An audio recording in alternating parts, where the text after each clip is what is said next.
Es necesario entonces, como ya lo dije con anterioridad, aclarar, ¿no es cierto?, a qué se refiere el concepto cuando hace o utiliza la expresión el otro. Ese otro a que hace referencia es un ser dotado de vida, no es solamente el cuerpo de la víctima. Cuando el hecho pueda cometerse directamente sobre el cuerpo de esta vida, habrá homicidio, y cuando sea necesario recurrir a la utilización del cuerpo de la madre para lograr el objetivo, habrá aborto. Así, hechos como el consistente en matar al feto una vez que está saliendo del claustro materno, será considerado un caso de homicidio a pesar de que no exista total o completa separación, o que haya respirado por sí solo u otras formas probatorias de vida. Todas las maniobras en las que se use el cuerpo de la madre, de cualquier forma, para aniquilar aquella vida en ciernes, configurarán un supuesto de aborto y no de un homicidio. No obstante haber comenzado los dolores de parto o de haberse ubicado el feto en el canal vaginal previo a la expulsión del seno materno. Llegamos así ahora a ponderar lo que se conoce como eutanasia. Nuestro Código Penal no prevé una disminución de la pena, ni mucho menos una exhibición para el supuesto de realizarse el acto homicida, pero inspirado únicamente en un móvil de piedad frente a padecimientos insoportables o enfermedad dolorosa, incurable y a pedido de la propia víctima. Nos estamos refiriendo a la eutanasia, es decir, al homicidio piadoso. La palabra deriva del griego eu, que significa buena, y tánatos, que significa muerte, o sea, una buena muerte.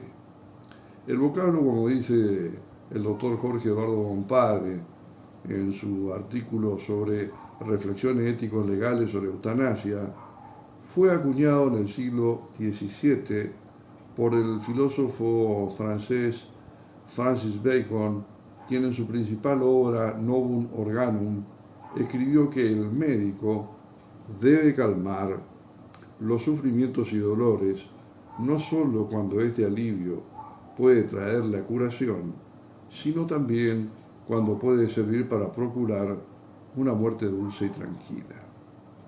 Es bueno aclarar que en los proyectos de modificación del Código Penal elaborados en el año 2006 y en el año 2013 sí lo contenían. La redacción actual y lógicamente no prevé ni tiene previsto ni una disminución ni tampoco la exclusión de la aplicación de una pena. Llegamos así al tema de los homicidios calificados. Los homicidios calificados, que están regulados en el artículo 80, son aquellos que presentan una particular característica.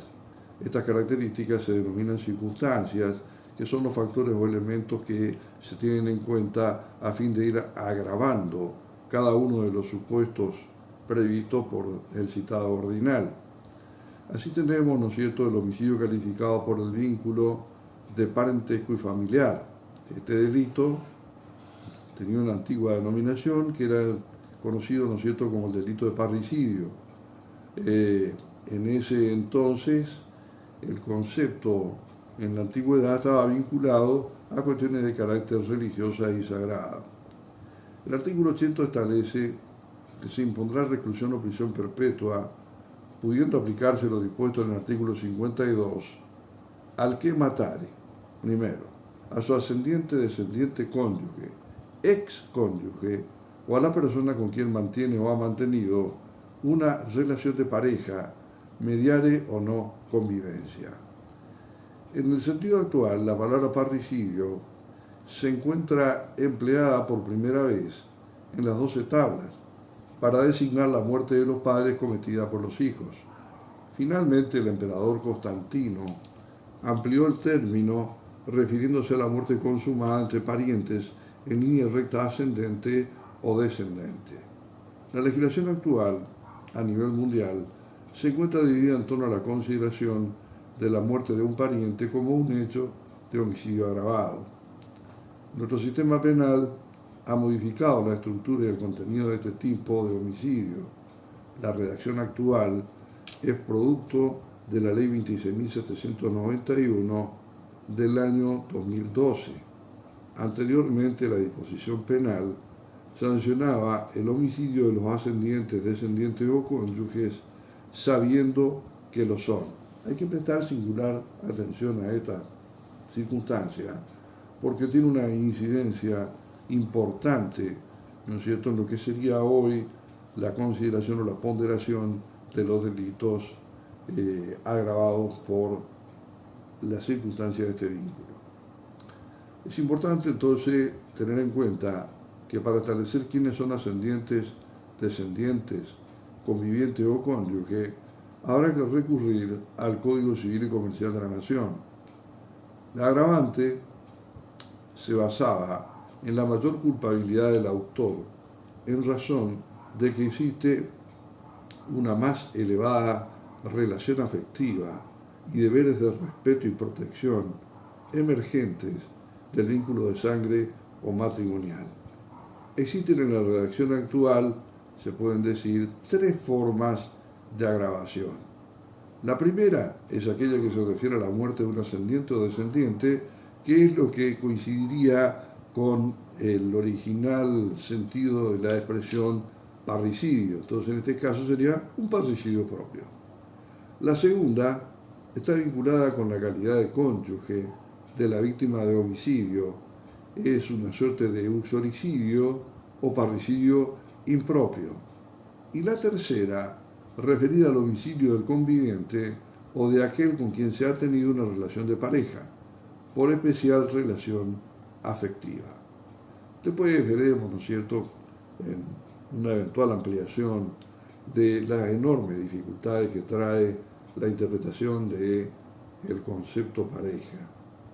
Entonces, originariamente había problemas respecto de considerar si el tipo penal se agravaba o no en el caso de que la víctima fuera el hijo o el padre, adoptante o adoptado. Como la ley nada decía al respecto, y en el entendimiento de que el agravante venía como consecuencia del vínculo de sangre y que aquí se encontraba ausente porque el vínculo era jurídico, no resultaba aplicable la figura calificada.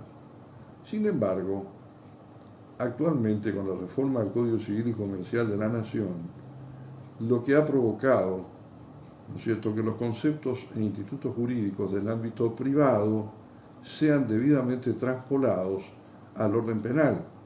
Así las cosas, no cabe ninguna duda que a la luz de la reforma, que el parentesco pasa a ser ni más ni menos que un vínculo jurídico y que dentro de este vínculo jurídico se encuentra la adopción.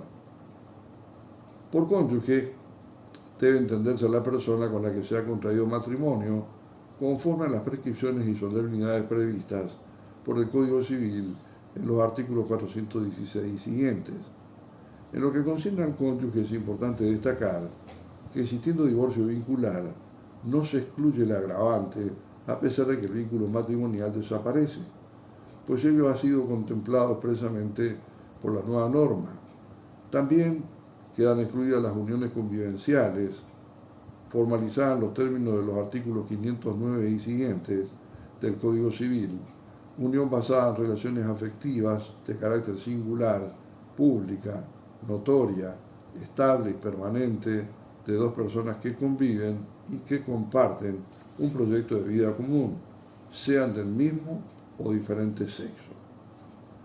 Compartimos en este caso el criterio sustentado por el doctor Jorge Compadre, cuando sostiene que la norma es confusa, excesivamente amplia, indeterminada y generadora de inseguridad jurídica, circunstancias que podrían lesionar el principio de legalidad por violación del mandato de taxatividad penal que exige la mayor precisión técnica posible en la configuración de la figura típica. Verá el citado autor el artículo de delito de femicidio y nuevos homicidios agravados, publicados en la ley 2013A 493. Dentro de los elementos subjetivos tenemos que ver que la anterior redacción finalizaba diciendo, como ya lo dijimos al comienzo, sabiendo que lo son, razón por la cual excluía cualquier forma de dolo que no sea el directo. Se decía que el autor debía tener un pleno conocimiento de que mata a su ascendiente, descendiente o cónyuge. Si estaba ausente este conocimiento, el tipo penal quedaría subsumido en la figura del artículo 79 y no la del 80. La actual reforma elimina la expresión, sabiendo que lo son, que representaba entonces un elemento subjetivo de carácter cognoscitivo distinto del dolo. Es un elemento subjetivo distinto del dolo que resultaba necesario para la configuración, ¿no es cierto?, del tipo penal. Con la reforma se ha producido una transformación del tipo subjetivo de esta clase de ilicitud, por la que no existe duda alguna que en la actualidad el dolo eventual es admisible junto al dolo directo. Verá al respecto el Tratado de Derecho Penal, parte especial, del doctor Jorge Eduardo Bompal. Al lado de esto existen circunstancias extraordinarias de atenuación. El artículo 80 establece cuando en el caso del inciso primero de este artículo, mediante circunstancias extraordinarias de atenuación, el juez podrá aplicar prisión o reclusión de 8 a 25 años. Esto no será aplicable a quien anteriormente hubiera realizado actos de violencia contra la mujer víctima. Se refiere a todos aquellos supuestos que concurren o que ocurren fuera del orden habitual, común o natural, y deben ser graves, inusitados, que no fundamenten la emoción violenta, pero que tampoco constituyan circunstancias ordinarias o comunes a todo parricidio. Las circunstancias pueden corresponder a relaciones del autor con la víctima, a ofensas, provocaciones, malos tratos, vejámenes, venganza por razón de honor, etc. Estas circunstancias pueden haber concurrido ya sea en forma concomitante con el homicidio, que es lo que nosotros conocemos como estímulo de sorpresa, o ser preexistente al hecho delictivo en sí, es un sentimiento exacerbado a lo largo del tiempo. Por ello no es un requisito de la aplicación que haya existido un impulso emotivo inmediato que aminore en cierto modo el desvalor de la acción intentada. Se incluyen aquí como constitutivo de la atenuación, por ejemplo, los viejos entuertos familiares, los malos tratos en la infancia, las vejaciones de toda clase, aún sexuales, malquerencias vinculando en parientes, cuestiones de tipo hereditario, la infidelidad, humillaciones, o en fin, el desplazamiento de núcleos familiares que generan una gravísima patología grupal en toda la familia. Con esto terminamos entonces el análisis del homicidio calificado por el parentesco. Será hasta la próxima.